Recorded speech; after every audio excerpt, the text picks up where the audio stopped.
election is a growth point. This election, we have never had so many people not participate in an election.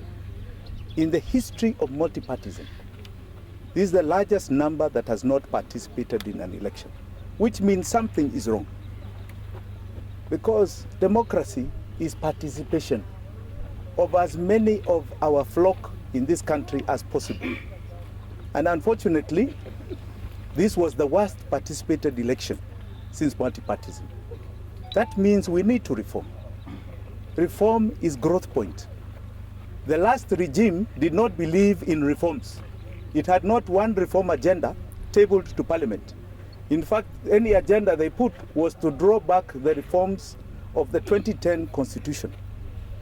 We now must be forward thinking because we are growing, we are learning, we are a country of leaps and bounds, tied to a world of 7 billion people.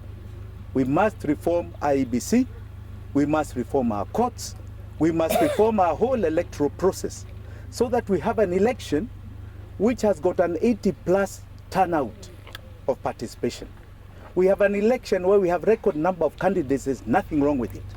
And we have an election that people do not go to the courts because they believe they are free and fair and don't need to go to courts to adjudicate. They believe wananchi have decided.